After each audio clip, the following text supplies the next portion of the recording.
करके मैं जो भी डाटा, साइंटिस्ट, फैक्ट्स, डेट्स वो हर वीडियो के लास्ट पोर्शन में ऐड करूंगा। ठीक है, तो स्टार्ट करते हैं अपने ट्रिक्स की। पहली ट्रिक है, देखो अगर आप लिविंग ऑर्गेनिज्म के defining and non defining feature में कंफ्यूज होते हो तो आपकी नज़र खराब है। आपकी नज़र खराब है। नज़र मतलब NGR, नज़र। N से हमारे पास आया नॉन डिफाइनिंग, G से हमारे पास आया ग्रोथ और R से हमारे पास आया रिप्रोडक्शन। तो नॉन डिफाइनिंग फीचर है ग्रोथ एंड रिप्रोडक्शन, बस खत्म। बाकी जो बचे मेटाबॉलिज्म, सेलुलर ऑर्गेनाइजेशन, कॉन्शियसनेस, वो ऑटोमेटिकली चले जाएंगे डिफाइनिंग फीचर में। नेक्स्ट है, देखो लिविंग वर्ल्ड चैप्टर में ये 4 वर्ड आपको बार बार दिखाई देंगे: classification, characterization, identification and nomenclature.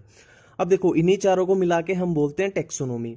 अगर आपसे क्वेश्चन पूछ ले कोई कि स्पीशी का, किसी भी स्पीशी का टेक्सोनोमी करके बताओ, तो आप कैसे बताओगे कि पहले क्लासिफिकेशन होगा या पहले आइडेंटिफिकेशन होगा या पहले नोमेनक्लेचर होगा? तो ये फ्लो में याद होने जरूरी है चारों। अब इसकी सिंपल सी ट्रिक है हमारे पास, क्लासिक सिनेमा।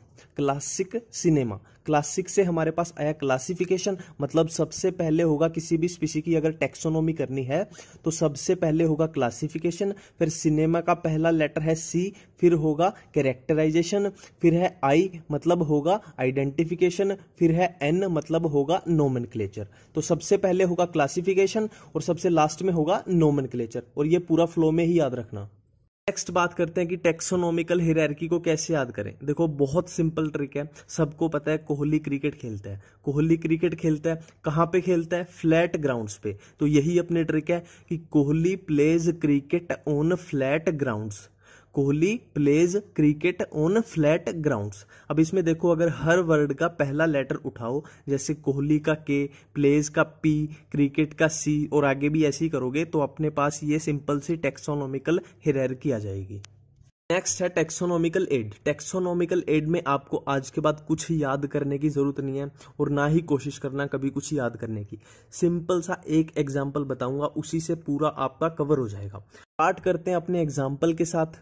देखो अगर हमें बोल दिया जाए कि टाइगर के बारे में स्टडी करो, टाइगर के बारे में डिटेल्ड स्टडी करो, तो खुद सोच के देखो हमारे पास कितने पॉसिबल रास्ते हैं। देखो पहला रास्ता तो है कि हम कहीं जाएं और जिंदा टाइगर को देख लें, जैसे हम जू में गए और जिंदा टाइगर देख लिया और उसका सब कुछ उसको ऑब्जर्व किया, कैसे चलता है, क्या खाता है, कैसे बिहेव करता है, और उसके बारे में हमने स्टडी कर ली, नंबर 1।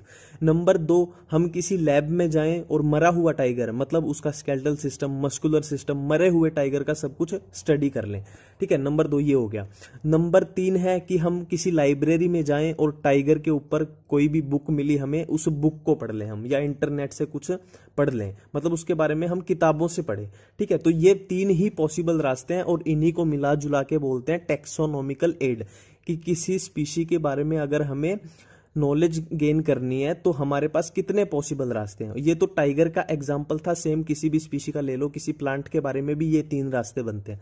तो इसी को बोलते हैं हम टेक्सोनोमिकल एड। तो टेक्सोनोमिकल एड हमारे पास 3 टाइप से आ जाती है: प्रिजर्वेशन, कंजर्वेशन और लिटरेचर। प्रिजर्वेशन, प्रिजर्व का मतलब होता है मरे हुए को प्रिजर्व करना, तो इसमें होएगा डेड, मतलब हम फॉर एग्जांपल टाइगर का ही ले लेते हैं कि मरे हुए टाइगर की स्टडी करें, ये हो गया प्रिजर्वेशन। और कंजर्वेशन मतलब जैसे टाइगर को जू में रखा है, वो जिंदा है। कंजर्वेशन मतलब लिविंग स्पीशी के बारे में स्टडी करना, हो गया कंजर्वेशन। ठीक है, कि हमने जू में जाके देखा था टाइगर को, ये वो वाला केस हो गया।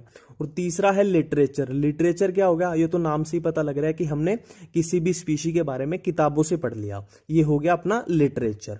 रिजर्वेशन में हमारे पास आ गए हर्बेरियम एंड म्यूजियम। अब ये बात क्लियर होगी कि हर्बेरियम और म्यूजियम में कभी भी लिविंग स्पीशी को नहीं रखा जाता, यहाँ पे हमेशा डेड स्पीशी को रखा जाता है। और कंजर्वेशन में हमारे पास आ गए जूलॉजिकल गार्डन और बोटेनिकल गार्डन। ये तो आपको ही पता है, जू में या बोटेनिकल गार्डन में जिंदा स्पीशीज को रखा जाता है। और लिटरेचर में हमारे पास आ गए फ्लोरा, मैनुअल, मोनोग्राफ्स, कैटालॉग्स, ये सब। बारी बारी से इनको देखते हैं। सबसे पहला है हर्बेरियम। देखो हर्बेरियम के नाम में यार है हर्ब वर्ड रिलेटेड होता है प्लांट्स के, तो सीधी सी बात है हर्बेरियम में रखे जाएंगे प्लांट्स। और कैसे, लिविंग या डेड? तो हर्बेरियम आ रहा था प्रिजर्वेशन के अंडर, तो डेड प्लांट्स रखे जाएंगे हर्बेरियम में। नेक्स्ट हमारे पास है म्यूजियम। तो म्यूजियम में प्रिजर्व किया जाता है प्लांट्स को भी और एनिमल्स को भी, दोनों को। हर्बेरियम में क्या था वर्ड? हर्ब, तो उसमें थे सिर्फ और सिर्फ प्लांट्स। म्यूजियम में दोनों है, प्लांट भी और एनिमल भी। अब लिविंग है या डेड है, तो सिंपल सी बात है, म्यूजियम आता है प्रिजर्वेशन के अंडर, तो इसमें होंगे डेड प्लांट्स प्लस एनिमल्स। अब नेक्स्ट कंजर्वेशन की तरफ चलते हैं। कंजर्वेशन में सबसे पहले बोटेनिकल गार्डन। ये तो अंडरस्टूड है कि बोटेनिकल गार्डन आ रहे हैं कंजर्वेशन के अंडर, तो इसमें रखा जाएगा जिंदा प्लांट्स को, ठीक है। अब देखो इसमें मेन कंफ्यूजन जो होती है, जो एनसीईआरटी में 3 बोटेनिकल गार्डन के नाम दिए हुए हैं और उनसे क्वेश्चन पूछे जाते हैं कि कौन सा कहाँ पे सिचुएटेड है। अब इसको सिंपल से ट्रिक की हेल्प से एक एक करके निपटाते हैं। देखो सबसे पहला है क्यू बोटेनिकल गार्डन है इंग्लैंड में। इसको कैसे याद करें? देखो आप सबको पता होगा कि इंग्लैंड के लोगों को रॉयल बोला जाता है। रॉयल मतलब किंग, तो इंग्लैंड मतलब किंगलैंड, इंग्लैंड मतलब किंगलैंड। इंग्लैंड वर्ड के के से हमें याद आएगा क्यू, तो क्यू बोटेनिकल गार्डन कहाँ पे आ गया? इंग्लैंड में। अब देखो एनसीईआरटी में इंडिया के 2 बोटेनिकल गार्डन दिए हुए हैं, एक है इंडियन और एक है नेशनल। एक है इंडियन और एक है नेशनल। अब इनमें से एक है हावड़ा में, एक है लखनऊ में। अब यही कंफ्यूजन हमें हो जाती है कि कौन सा हावड़ा में है, कौन सा लखनऊ में।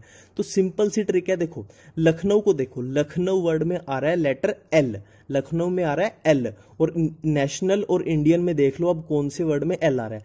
इंडियन में एल नहीं है तो ये कट गया, नेशनल में एल आ रहा है, तो एल को एल से मैच करा दो, नेशनल हो जाएगा लखनऊ में और ऑटोमेटिकली इंडियन हो जाएगा हावड़ा में। कंजर्वेशन में हमारे पास बोटेनिकल गार्डन के बाद बचा जूलॉजिकल गार्डन। जूलॉजिकल गार्डन क्या होता है? जू होता है, चिड़ियाघर होता है, तो चिड़ियाघर में क्या रखते हैं? जिंदा एनिमल्स। अब थोड़ी इंपॉर्टेंट बात करते हैं लिटरेचर पे। देखो लिटरेचर में जितना भी एनसीईआरटी में दिया हुआ है उन्हीं के नाम से इतनी सिंपल ट्रिक बताऊंगा आपको, आज के बाद ये कभी नहीं भूलने वाले, ठीक है। तो लिटरेचर में क्या दिया हुआ है हमारे पास एनसीईआरटी में? Flora, manuals, monographs. अब देखो एक एक करके बात करते हैं। फ्लोरा, फ्लोरा तो नाम से ही पता लग रहा है, फ्लोरा मतलब फ्लावर्स। फ्लावर्स किस पे लगते हैं? प्लांट्स पे। तो फ्लोरा में हम स्टडी करते हैं प्लांट्स के बारे में, सिंपल खत्म। अब नेक्स्ट है मैनुअल। अब मैनुअल देखो, मैनुअल वर्ड के पहले 3 लेटर हैं MAN, MAN, इनको उल्टा कर दे तो क्या हो जाएगा? NAM मतलब नेम। तो मैनुअल में हम एनसीईआरटी की लाइन बता रहा हूं, मैनुअल में हम क्या करते हैं, क्या पढ़ते हैं? Name of the species. खत्म एनसीईआरटी की लाइन। अब नेक्स्ट है मोनोग्राफ। अब देखो मोनो क्या होता है? मोनो मतलब होता है एक, मोनो मतलब 1। तो सिंपल सी एनसीईआरटी की लाइन है कि मोनोग्राफ में इंफॉर्मेशन होती है एक टेक्सोन के बारे में, 1 टेक्सोन के बारे में। तो 1 मतलब मोनो, तो मोनोग्राफ से हो गया 1 टेक्सोन की इंफॉर्मेशन।